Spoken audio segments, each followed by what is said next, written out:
If I could persuade you to believe what tonight I hope I will try to, your entire world would change. You hear the word God, the word Jehovah, the word Lord, the word Jesus, the word Christ, and you think of something other than yourself, one that is greater, one that you would worship. Tonight it is my purpose to show you that God and the I of man are one. When you say I am, that is the God of Scripture. Confined as you are, you think, how could it be? God created the universe and sustains it. And here I am, like a little worm, 70 years, and then I vanish. But now let us turn to Scripture. We turn now to the 16th chapter of Matthew. And the question is asked of the disciples, the followers, those who have heard him. And he said to them, who do men say that the Son of Man is?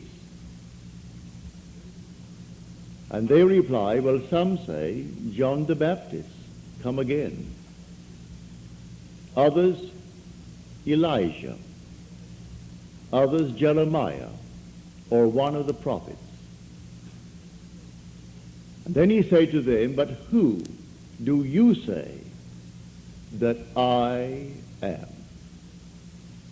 And the spokesman called Peter answered and said, thou art the Christ, the Son of the living God.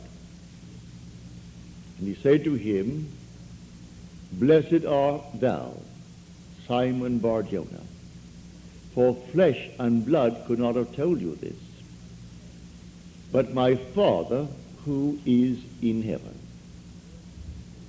So here he equates the Son of Man with the eye of man, not the organ that sees or through which you see, but your sense of awareness, that I amness, when you are aware of being, your consciousness, your human imagination. So he equates the two. The Son of Man spoken of in the Old Testament and brought forward into the New is nothing more than the I of man. And he calls it the Christ, and defines Christ as the Son of God. Now we find Christ being defined in the New Testament as the power of God and the wisdom of God. So the eye of man is the power of God and the wisdom of God. If man does not know it, well, then he will not exercise that power. He will not exercise that wisdom. So tonight I am trying to persuade you that when you say I, before you say anything, that is the power and the wisdom of God. And you can't separate the power of God and the wisdom of God from God.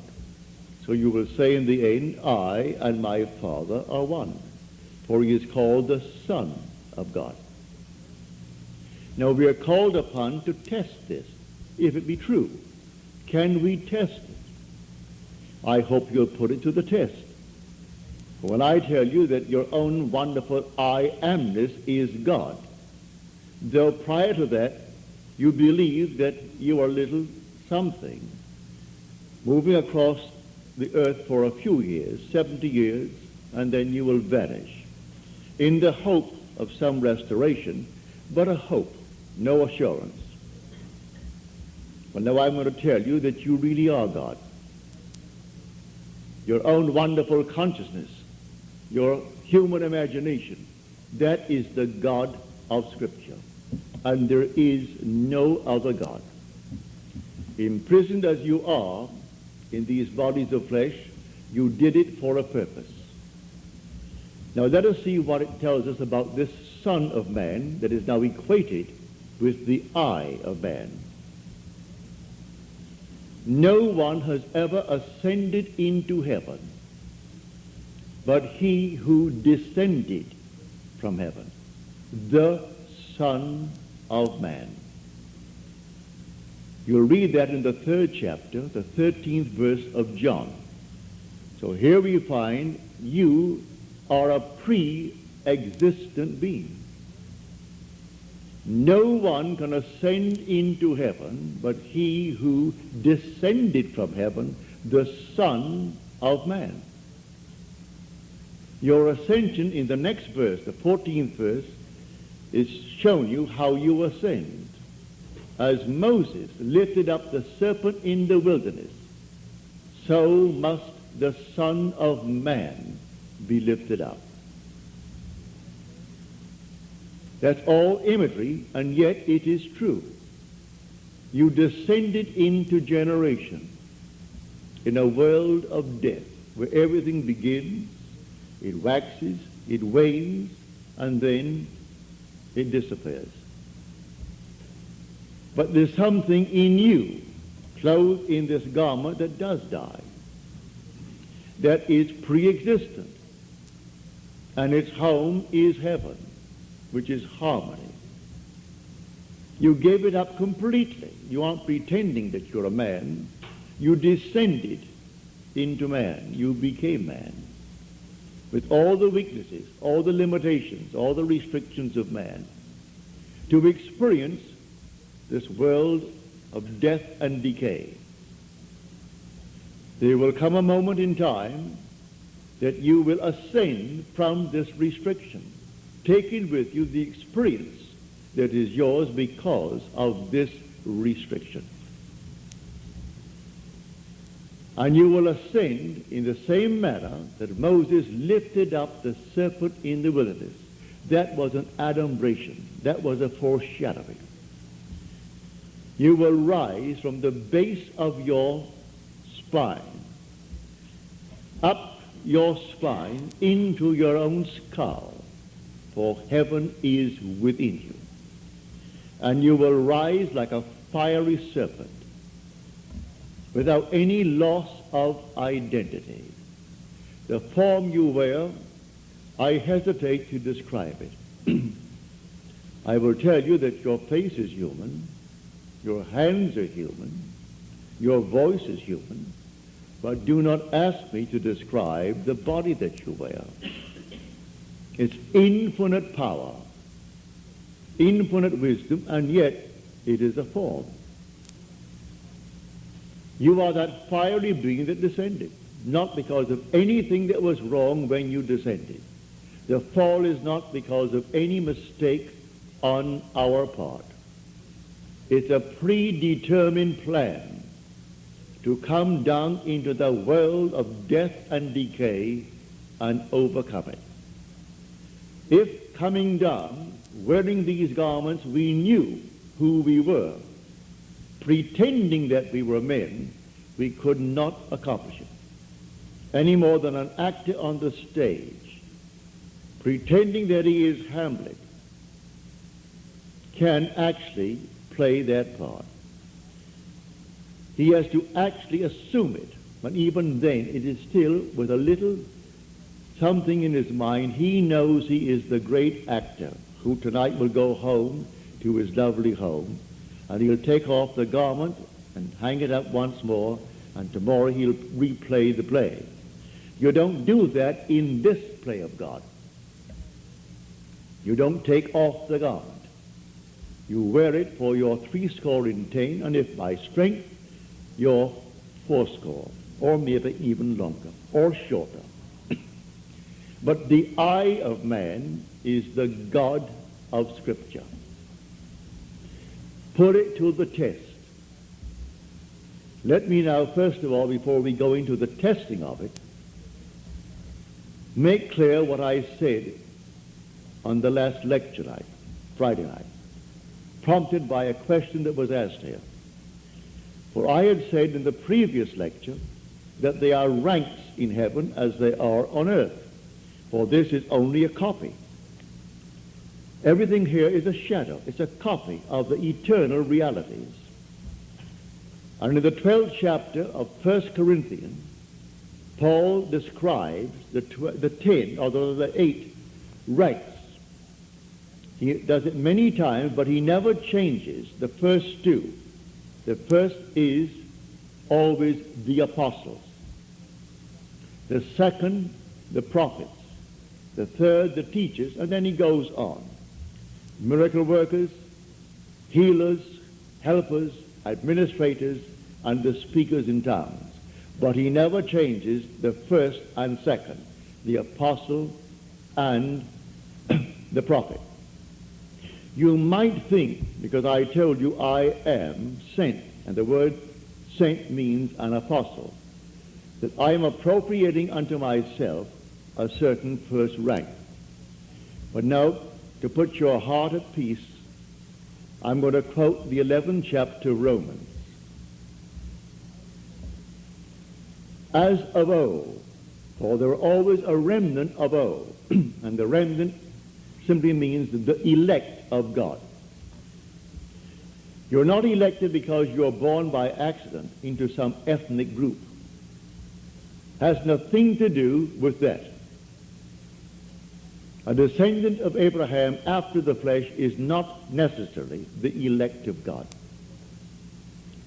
You are chosen from any race, any nation, any religion. Well, how the choice is made, no one knows. It remains the Father's secret. But Paul qualifies it in this manner. There is a remnant to this day, called by grace. And if by grace, then it is not on the basis of works.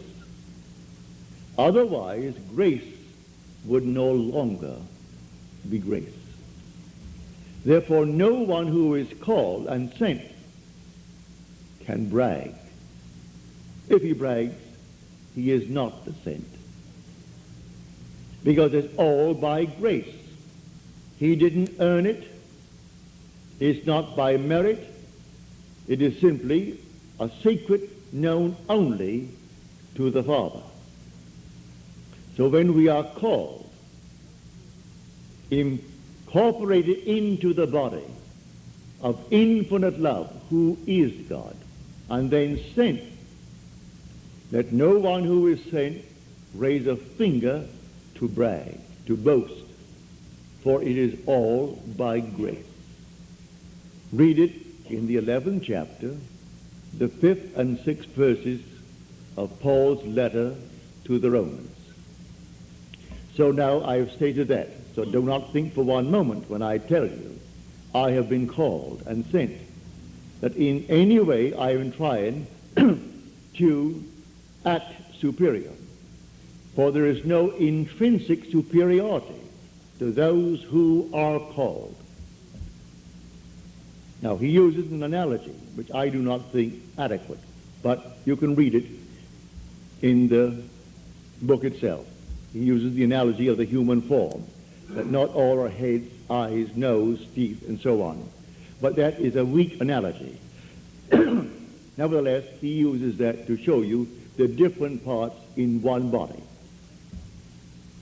But now to come back to make this a very practical night.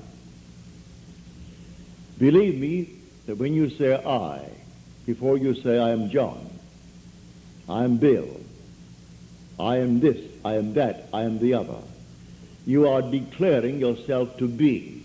And that sense of being is God. That's God. Now what are you going to put on it? All things are possible to God. All things. You could say now, as you're seated here, after first affirming that I am, you could then assume that I am, and you name exactly what you want to be. If you believe what I tell you about your own I amness, and remain faithful to what you have assumed, that assumption will harden into fact. When you pray in the true sense of the word, you do not pray to any external God. That was my command when I was sent down with the blue bloods. Has nothing to do with the social structure of the world. It has only to do with church protocol. All external worship, all ceremonies, everything that leads the individual outside of himself. To put a little cross on the wall, or the Morgan David, and then bow before it and see it as something external, is not what Scripture teaches. Buried in the Old Testament there is a pattern. So he said, taking the 12, we're going up to Jerusalem. And everything written about the Son of Man, which is the eye of man, will be accomplished. But they did not understand what he said. It was beyond their ability to grasp. He is going up, and only the one who has experienced Scripture, which means he has actually resurrected the pattern, playing the part that is the central part of Scripture. He resurrects the pattern, all within himself. He plays all the parts. He is the one who is born from above. He is the one who comes out of the grave, unassisted. He is the one whose 3 witnesses bear witness to his birth from above. He is the one they cannot see because he is now spirit, yet more real than all the flesh in the world. He is the one who actually sees his son, David, and David calls him father, and he knows he is David's father. And David knows that he is his son. He is the one whose temple, the body, is split in two from top to bottom. It is he now who ascends like a fiery serpent from the base of the spine up into the skull. He is the one on whom the dove descends and lights upon his hand like Noah in the ark. And as Noah brought the dove into him, you bring the dove to you, for man is the ark of God. And as the ark contained all things within itself, pardon me, man contains within himself all things. Everything he creates from within himself. And this pattern, the individual awakens within himself. And who does it? The eye of man. And that is God. Now tonight you can test it, as you are called upon to test it. Test yourselves and see. Do you not realize that Jesus Christ is in you? Unless, of course, you fail to meet the test. Examine yourselves to see whether you are holding to the faith. What faith? To have someone tell me that I am a Christian, or I'm a Jew, or a Mohammedan, and holding to that faith that they talk about? No. The faith that I'm talking about tonight, that your own wonderful I amness is God. Test it to see if you're holding to that faith. If you're holding to that faith and all things are possible to God, you should be able to prove it in the testing. She's not here tonight. She promised she would write me a letter, having told me the story on Friday. But I know she finds it difficult to express herself in writing. She can paint and paint and paint and do all kinds of lovely things in painting and drawing. And when I say to her, please write it that I may tell it to my audience before I close, for I have no future plans after I close on the 29th. So I would like to share your experience with them, to encourage everyone in this world to do what you did. Well, the letter didn't come. I can see her struggling over one page and rubbing out a line because she didn't spell the word correctly, and going over the next one. But she can take a piece of canvas and a piece of paper and do miracles with it. But because she's restricted in writing a letter, she didn't send the letter. But the essence is this. She is now a divorced girl with a little boy, handsome little fellow. Well, when you're living alone and you need money and you have a child to support and you have a home, all the things, and the money isn't coming in, then you're up against it. So she said, I blew my top, as you're told in the Psalms to do. Pardon me. She said, then I applied this principle, and I assumed that I had exactly what I need plus and plus. And then I got a call from First National City Bank of New York City.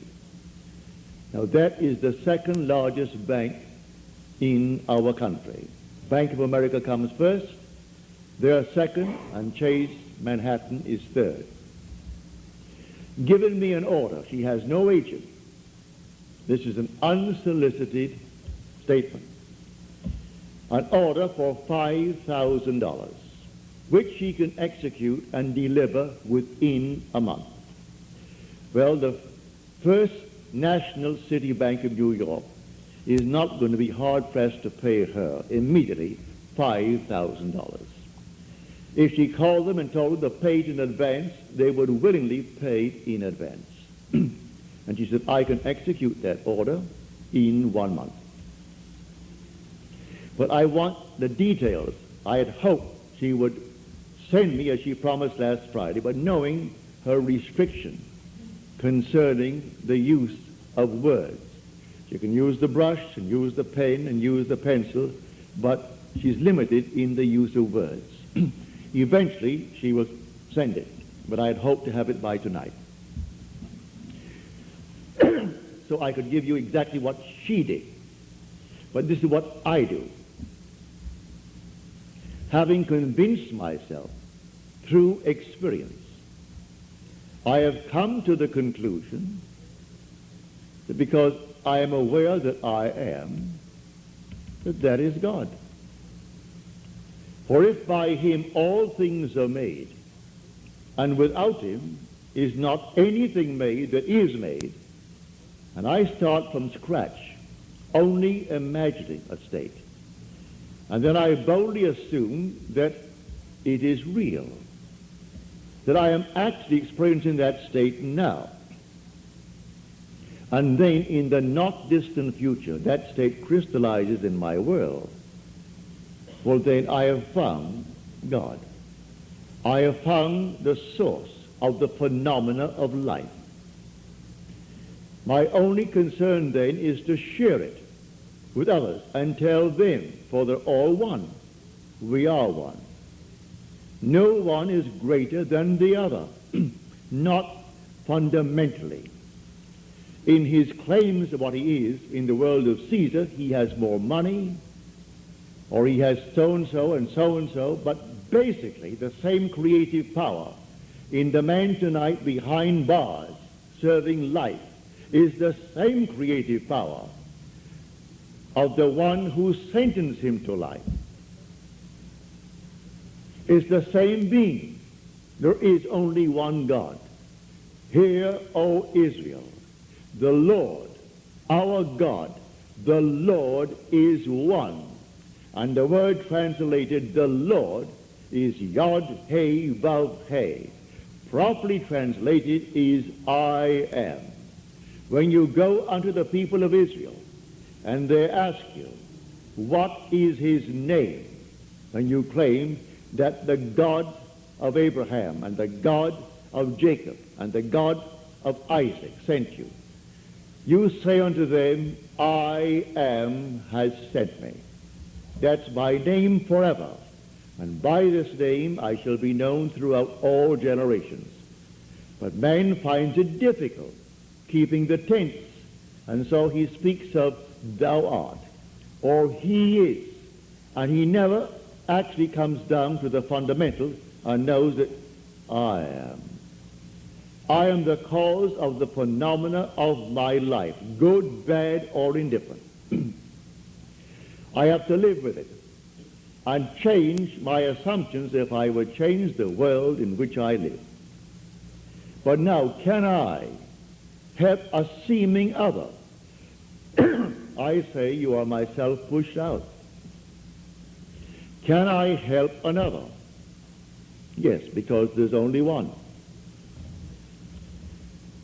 If your request of me comes within the framework of the golden rule, something that I would like done to me, then I can willingly help you. If you ask of me that which does not come within the frame of the golden rule, do not ask it of me. I grant you complete freedom to go elsewhere and go to anyone who will tell you they can do it in spite of what he said. Go ahead. But if anyone asks of me any request, all that I do is this. It's so simple. We are told in Scripture, whatever we ask of him, knowing that he hears it, it shall be done for us, if we know he hears it. Well, can you imagine you seated here on the surface of your being, a rational being, knowing something that the depth of your own being that encompasses you doesn't know? So you know, and you think, well, he doesn't know. Well, read that in the story of Ezekiel. You'll read it in the 38th chapter. And these are the elders of Israel that went into the dark room. And they are carving on the walls all gruesome things. And they said within themselves, the Lord does not see us. And the Lord is speaking to his prophet Ezekiel. And he said, the elders of Israel say that I do not see them. And watch what they're doing, making all these abominable things within the great cavern. They will all reap them, because I see everything that the elders of Israel see. But they think because it's dark and it's a cavern, no one knows what he is doing. That God doesn't know it. I have said time and again, there is no fiction in this world.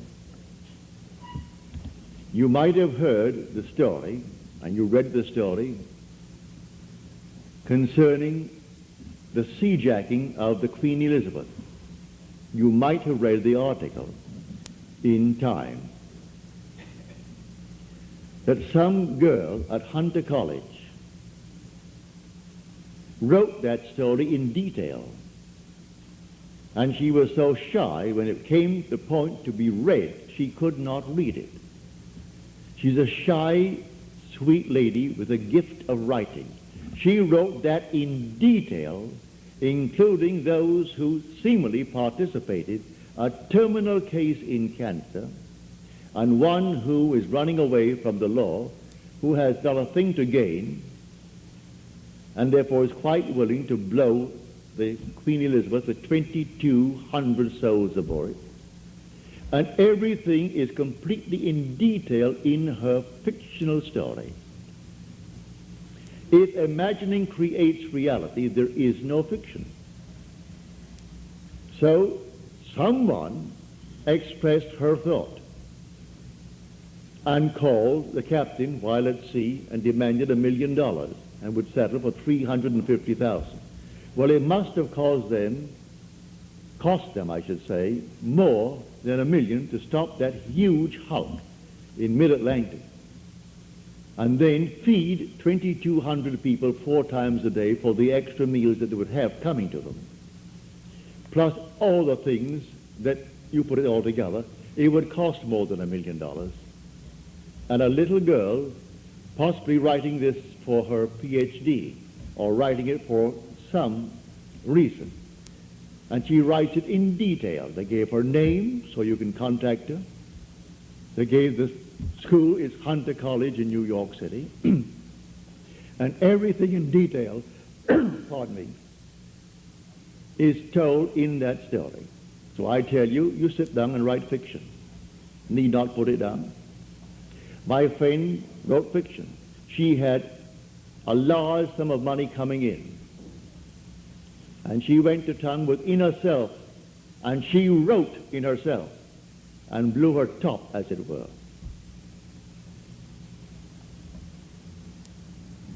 Thank you, Hattie. Thank you. Didn't drink enough tonight.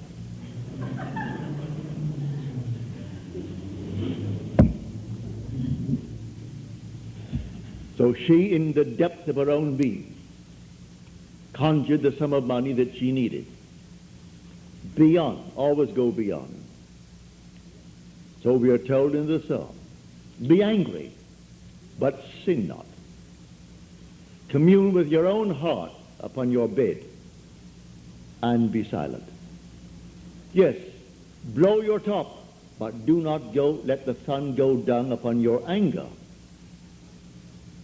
Be silent as you commune with self. You don't commune with another, for the self of man is God. So be angry, but sin not. Commune with your own heart upon your bed. You're not communing with another, and then you actually know exactly what you want. And in that state, fall asleep. And in a way that no one knows, and you, in your surface mind, you do not know, it will all come to pass. Everything in the world is created this way, but man does not know it. Who knows tonight who is treading the winepress that is going to cause a change of mind in tomorrow's world? But when they do it, they are intense in the doing it. If you are lukewarm, you're told in Scripture, I'll spew you out. Would that you're either hot or cold. But because that you are lukewarm, I will spew you out. You can't do anything if you're lukewarm. You must be intense about it. You want to be rich? All right, can be rich. You want to be known? You can be known. No matter what you want, but you must be intense about it. And then commune with your own heart upon your bed, and then let it drop. You'll read that in the 4th Psalm, the Psalm of David. So I say to everyone here, believe me, your own wonderful I amness, your consciousness, your wonderful human imagination, that is God. And all that you behold, though it appears without, it is within, in your imagination, of which this world of mortality is but a shadow. So you can change the shadow if you change the object, for you are the light. He said, I am the light of the world. Change the object that you're holding within yourself and identifying yourself with it. Change that object, you're light enough, and you'll cast a new shadow upon the world. So you say, I am, and you name it. And then you say, I am unemployed. No, I am gainfully employed, making more than I've ever made before. Don't ask yourself how and why and through whom. That is not your conscious reasoning mind's concern. If you take the intellectual background, the educational background of those who are making top money in the theatrical world, I doubt that they could pass any college examination. I don't think they could pass any entrance examination to college. Yet they're making $1 million, $2 $2 million a year. Do you think Bob Hope could pass today's examination for entrance into college? Well, all of his material is written for him anyway. Can't even write that. But he has millions, all right, because that's how he dreamt. May I tell you? I know the background of the man. A friend of mine who is now gone from this world played in vaudeville with him, and he would borrow from my friend every week a sum of money because he had to go to that post office and buy a postal money order and send to his bank. He borrowed money that was interest-free because he was sending in money that was not interest-free. He had to send a certain sum of money every week, and he would send it into his account and borrow from my friend Harry Webb, who had a band, and they played together. Not in the same act. Harry had his own act. He has a small band. And Harry was the outgoing personality who didn't care about money, and so he wanted money. Hope wanted money. He would loan him the money. He always paid it back the next week and borrowed it again because he had to have so much in that bank every week. And when they would go into a restaurant and food was left over, like bread and butter, who took it all home? Bob Hope. Bob took all the buns, all the rolls, everything that was there uneaten. He paid for it, and you paid for it. You don't want it, Harry, do you? No. All right, so he took it home. So he has 400 million, so they claim. That was his goal in life. If that's your goal, have it. I speak of another goal, the goal of awakening to who we are. When man awakens from this dream, the whole vast world and all that it contains is as nothing to the being that you are. You came down from heaven, where the whole is yours. As you're told in the 50th Psalm, if I were hungry, I wouldn't tell you, for the world is mine, and all within it. The cattle on 1,000 hills are mine. So why should I tell anyone of my need when it's all mine anyway? I would slay and eat. When you awaken, you don't ask anyone if you awaken from this dream of life. But while you're in it, all right, we're one.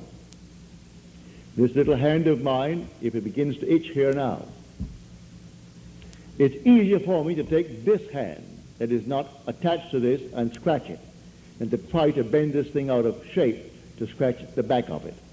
I could rub it here, but why not? This is easier. And take a part of my own being to ease the itch. We're all one pushed out. So you can do it. Ask anyone that you trust. May I tell you, if he knows how to pray, he isn't going to burst any blood vessel.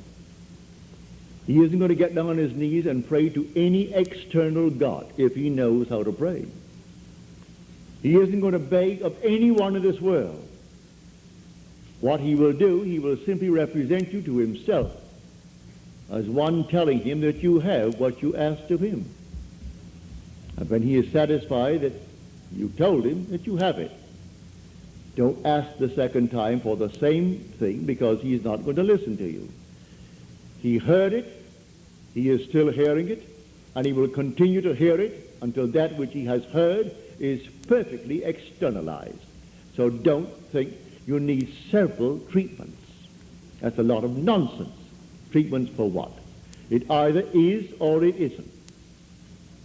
So when they start getting you on the hook and say, now, I think you'll need more treatments. You'll need more treatments. She or he or the crowd, they do not know what they are doing. When you pray, go within and close the door of the senses. Deny all that seems so obvious. And your Father who is within will reward you openly. But commune with self, for you and the Father are one. So you commune with self. And what does he tell you? Exactly what was asked of you. He heard it, and he has all the ways and means that you on the surface of your being know not of. He will do it. You can ask anything of one if it comes within the framework of his code of ethics. Don't ask anyone who knows how to pray something that does not come within his golden rule. Do unto others as you would have them do unto you. Just as simple as that. And most of the requests would come within that rule. And so you simply hear it. And then you drop it completely. And in the depths of your own being, you're still hearing it. And the Father knows all means, all ways. And so he singles out the best way to externalize it. Here in New York City, many years ago, this lady, a lady of considerable means, she left her home in New York City and went off to Paris with her 2 children, leaving her home and her maid. Before she returned, the maid took all of her furniture and took it away. When she returned, the apartment was there. Rent was paid every month. But there was no furniture, not a thing in it. She employed a private agency, told the police department, told all the authorities in New York City, and plus her private agency. At the end of a few months, they did not turn up one thing concerning that stolen property. She came to see me.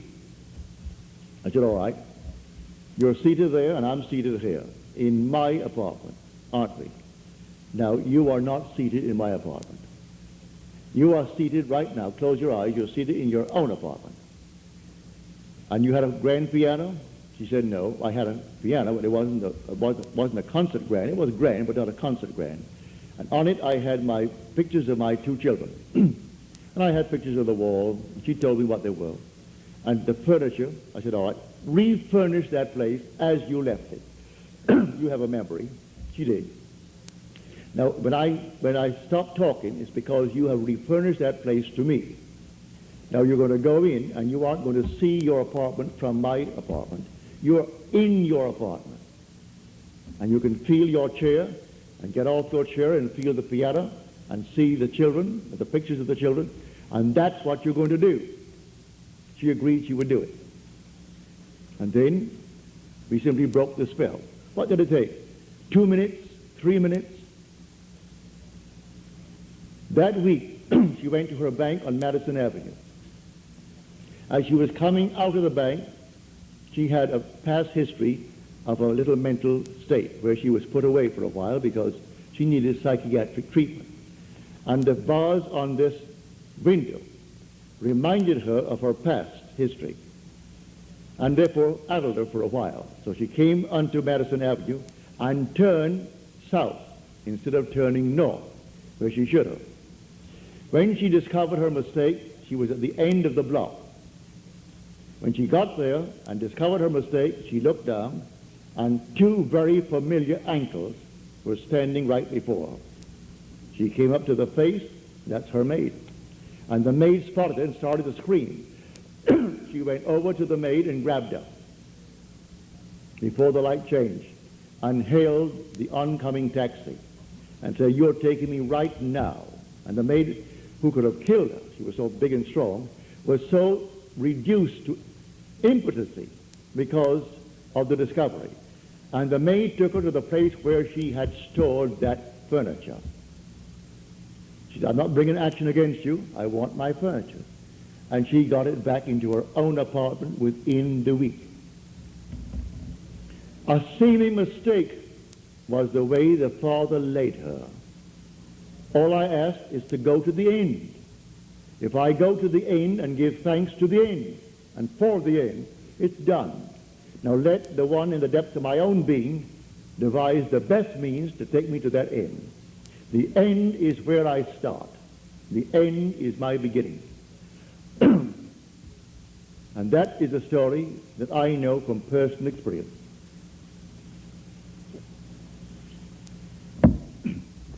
So do not attempt to devise the means and tell the one that you ask to pray for you how it should be done.